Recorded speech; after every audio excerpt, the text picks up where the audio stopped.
Hi అండి అందరికీ నమస్తే welcome back to our channel. ఈరోజు వీడియోలో గుత్తి వంకాయ కూర రెసిపీ చూపించబోతున్నాను. ఈ కర్రీ చేసుకోవడానికి చాలా ప్రాసెస్ ఉంటుంది, టైం ఎక్కువ వేస్ట్ అవుతుంది అనుకుంటారు కదా. అలా కాకుండా నేను చూపించిన విధంగా చాలా ఈజీగా అలాగే మరింత టేస్టీగా గుత్తి వంకాయ కర్రీ ఎలా తయారు చేసుకోవాలో చూసిద్దాం. ముందుగా ఈ కర్రీ ప్రిపేర్ చేసుకోవడం కోసం ఒక హాఫ్ కేజీ లేత వంకాయల్ని చిన్నవి తీసుకోవాలి. వీటిని శుభ్రంగా కడిగి పక్కన పెట్టుకోవాలి. ఇప్పుడు ఈ వంకాయల్ని ఇలా 4 ఘాట్లు పెట్టి మజ్జిగ కట్ చేసుకోవాలి. ఈ కర్రీకి వంకాయలు లేతగా ఉండి ఫ్రెష్గా ఉంటే కర్రీ టేస్ట్ చాలా బాగుంటుంది. ఇలా మీరు తీసుకున్న వంకాయలన్నిటికీ ఇలా కట్ చేసుకొని ఒక ప్లేట్లోకి తీసి పక్కన పెట్టుకోండి. ఇప్పుడు స్టవ్ మీద కడాయి పెట్టుకొని దానిలో 2 టేబుల్ స్పూన్ల ఆయిల్ వేసుకోవాలి. ఆయిల్ వేడిన తర్వాత మీరు కట్ చేసుకున్న వంకాయల్ని దీనిలో వేసుకోవాలి. అలాగే పైన కొంచెం సాల్ట్ చల్లుకొని మూత పెట్టి లో ఫ్లేమ్లోనే ఒక 5 to 6 మినిట్స్ వరకు కుక్ చేసుకోవాలి. ఇలా ఒక 5 నిమిషాలు కుక్ చేసుకున్న తర్వాత వంకాయల్ని రెండో వైపు కూడా టర్న్ చేసుకొని బాగా కుక్ చేసుకోవాలి. ఇలా వంకాయలు మనం మసాలా స్టఫింగ్కి ముందుగానే కుక్ చేసుకోవటం వల్ల మీకు కర్రీ అనేది త్వరగా కుక్ అవుతుంది, అలాగే టేస్ట్ కూడా చాలా బాగుంటుంది. 5 మినిట్స్ తర్వాత ఇలా వంకాయలు 60 to 70% వరకు కుక్ అయిన తర్వాత వీటిని ప్యాన్లో నుంచి తీసి వేరొక ప్లేట్లోకి ట్రాన్స్ఫర్ చేసుకొని పక్కన పెట్టుకోవాలి. ఇప్పుడు అదే ప్యాన్లో ఒక టేబుల్ స్పూన్ ఆయిల్ వేసుకోవాలి. ఆయిల్ వేడిన తర్వాత ఒక 2 మీడియం సైజు ఉల్లిపాయలని ఇలా సన్న ముక్కలుగా కట్ చేసుకొని యాడ్ చేసుకోవాలి. మీరు తీసుకున్న వంకాయల క్వాంటిటీని బట్టి ఉల్లిపాయలు చూసుకొని యాడ్ చేసుకోండి. మీకు ఎక్కువ గ్రేవీ కావాలనుకుంటే ఇంకొక ఉల్లిపాయని యాడ్ చేసుకోవచ్చు. ఉల్లిపాయలు త్వరగా ఫ్రై అవ్వడం కోసం ఒక పావు టీ స్పూన్ సాల్ట్ వేసుకొని దూరగా ఫ్రై చేసుకోవాలి. మరి గోల్డెన్ బ్రౌన్ కలర్ వచ్చేంత వరకు ఫ్రై చేయాల్సిన అవసరం లేదండి. ఉల్లిపాయలు ఇలా కొంచెం కలర్గా చేంజ్ అయ్యి ట్రాన్స్లెంట్ అయ్యేంత వరకు ఫ్రై చేసుకొని వీటిని ఒక ప్లేట్లో తీసి పక్కన పెట్టుకోవాలి. ఇప్పుడు స్టఫింగ్ కోసం మసాలా ప్రిపేర్ చేసుకుందాం. అదే ప్యాన్లో అయినా కానీ లేదా వేరే ప్యాన్ తీసుకొని దానిలో ఒక పావు కప్పు పల్లీలు వేసుకోవాలి. పల్లీలని ఒక 2-3 నిమిషాలు దోరగా ఫ్రై చేసుకోవాలి.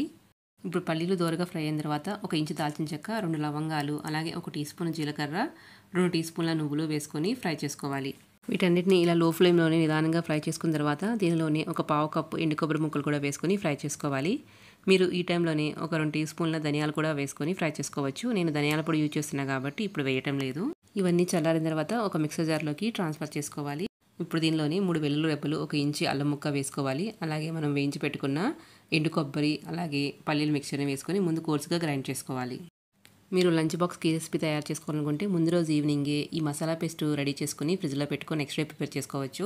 ఇప్పుడు దీనిలోని మనం ముందుగా ఫ్రై చేసి పెట్టుకున్న ఆనియన్స్ కూడా చల్లారిన తర్వాత యాడ్ చేసుకోవాలి.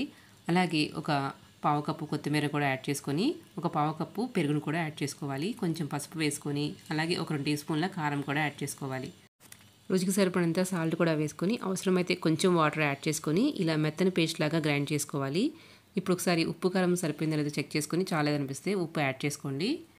మరీ పలుచకాకుండా ఇలా పేస్ట్ కొంచెం గట్టిగానే ఉండాలి, అప్పుడే మీకు ఫిల్ చేసుకోవడం ఈజీగా ఉంటుంది. ఇప్పుడు ఈ పేస్ట్ని ఒక బౌల్లోకి ట్రాన్స్ఫర్ చేసుకొని మనం ముందుగా ఫ్రై చేసి పెట్టున్న వంకాయల్లో ఫిల్ చేసుకోవాలి. ఒక స్పూన్తో కానీ లేదా చేత్తో అయినా కానీ మసాలా పేస్ట్ని ఇలా వంకాయ మొత్తానికి ఫిల్ అయ్యేలాగా సరిపోయినంత ఫిల్ చేసుకొని పక్కన పెట్టుకోవాలి.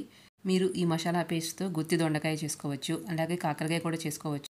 కాకరకాయలను కూడా ముందు ఆయిల్లో ఫ్రై చేసుకొని ఈ పేస్ట్లో కొంచెం బెల్లం కూడా యాడ్ చేసుకుంటే టేస్ట్ బాగుంటుంది. ఇలా వంకాయలు మొత్తం ఫిల్ చేసుకొని పెట్టుకోవాలి.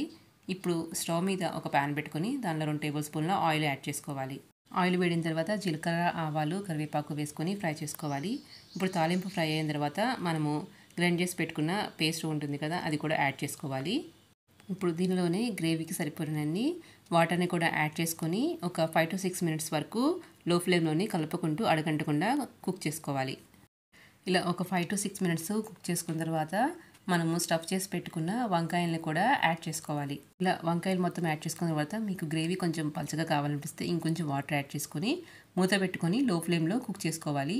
హై ఫ్లేమ్లో పెడితే మనకి పేస్ట్ అంతా మాడిపోతుంది.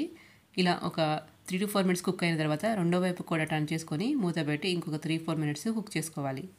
చూడండి, ఒక 5 మినిట్స్కి గ్రేవీ కొంచెం థిక్గా అయ్యి వంకాయలు కూడా మనకి సాఫ్ట్గా కుక్ అయిపోయాయి. ఇలా ఆయిల్ పైకి తేలిందంటే మనకి పర్ఫెక్ట్గా రెడీ అయిపోయింది కర్రీ. ఇప్పుడు చివరిగా కొత్తిమీరని చల్లుకొని స్టవ్ ఆఫ్ చేసుకోవటమే. అంతేనండి, ఎంతో టేస్టీగా ఉండే మసాలా గుత్తి వంకాయ కర్రీ రెడీ అయిపోయింది. ఈ కర్రీ చపాతీలోకైనా, రైస్లోకైనా, బగారా రైస్లోకైనా సూపర్గా ఉంటుంది. మేమైతే బగారా రైస్ కాంబినేషన్గా తిన్నాము, టేస్ట్ చాలా బాగుంది. మీరు కూడా ఒకసారి తప్పకుండా ట్రై చేయండి. అలాగే మీకు ఈ వీడియో నచ్చినట్టయితే లైక్ చేయండి, మన ఛానల్ని సబ్స్క్రైబ్ చేసుకోండి, ఇంకా మీ ఫ్రెండ్స్కి కూడా షేర్ చేయండి. Thank you for watching.